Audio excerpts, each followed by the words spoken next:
Hi everyone, welcome back to the Ultimate Gardening channel. In today's exciting spreading video, I'm going to be discussing with you guys how to successfully propagate your hardy hibiscus. So let's jump right into this video. So Ultimate Gardeners, coming at number 1 is choosing the perfect stem. As you guys know, hardy hibiscus are prolific performers. They will start blooming from June all the way until summer is ending, and they will continue blooming until they start dying back for the winter. So you want to choose the perfect stem that is out of bloom. As you guys can see with this particular stem, you can see we have a few buds yet to open, but with this stem in particular, we have no visible buds to open and we don't have no visible disease.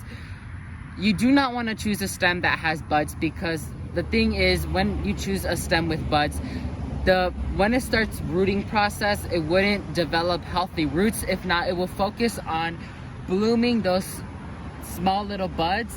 So it will focus more on its energy in opening those buds up and less of the root system. And that's what we want. We want a healthy root system for a new healthy plant. Another thing is disease-wise, you do not want to have any disease on the stem, because disease already makes the plant stress, and if you make a cutting, it will have problems rooting and it will have problems acclimating to its new home. So for example, like this one, it's out of bloom, there's no buds on it, there's no visible disease at all, so this is the perfect stem to go for. So Ultimate Gardeners, coming at number 2 is how to properly cut your stem. As you guys know, propagation is technically the roots develop where a node is. If you do not know what a node is, it's technically where a leaf is connected to the stem. That's where the roots will develop the best. So here in this particular stem, I'm gonna go ahead and go as low as possible to the first node. Right here is the first node, because that's where the first leaf connection is. And right here is where the roots will develop, as well as right here.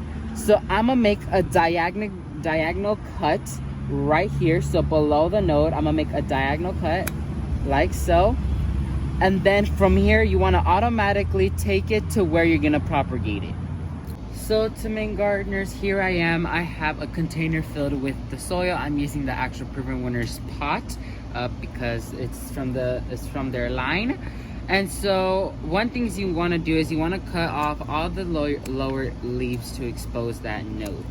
After you removed all the lower leaves, exposing those leaf nodes, then you're going to go ahead and use your rooting solution.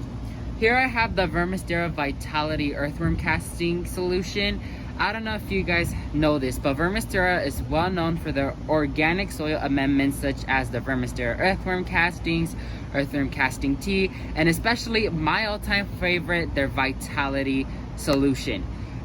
Although they could be used for amending your soil, little did you know they could be used as a rooting hormone as well.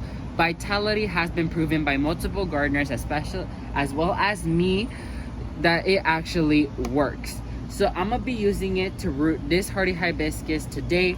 So I'm gonna go ahead, make my little hole right here with my finger, and then I'm gonna go ahead and take the top off, and then I'm gonna dip the stem into the Vitality Earthworm Castings, ensuring some of those nodes have been covered. Then I'm gonna go ahead and place it in here. I'm gonna make sure I pressure that soil up against that stem and pat it down for no air bubbles. And you are done.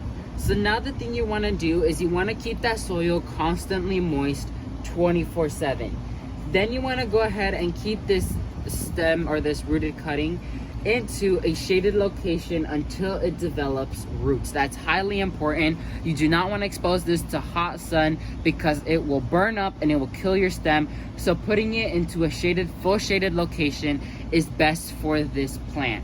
I've done this before. I've put them in all these steps and I've had successful hardy hibiscus cuttings, and I've just been giving them away to friends, and they have been having a fantastic time with them.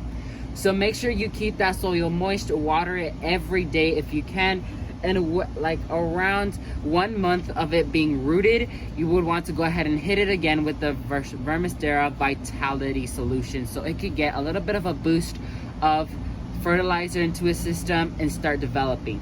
One thing I did want to note is that this will no longer put flowers for this season, if not for next year. If you guys know, hardy hibiscus tend to die back, so don't be worried if by the end of fall you start seeing it to drop its leaves and you'll see its stems starting to dry out. That's just this process of dying back. Do not throw the plant away, just keep it stored away and where it receives a bit of sun. Make sure you keep it constantly watered and a little bit of fertilized, and then during June you'll see a new plant emerge with flowers ready to bloom for you. So let's go ahead and wrap this video up. So ultimate gardeners, that's gonna be it for this exciting sprouting video. Once again, I taught you guys a step-by-step tutorial on how to properly propagate your hardy hibiscus for the following up year. Hopefully you guys found this video educational, informative, and a little bit entertaining to see how fun it is to multiply your plants for free. So thank you all so much for watching this video. May God bless you and your family, and never forget to grow big, ultimate gardeners. Bye guys.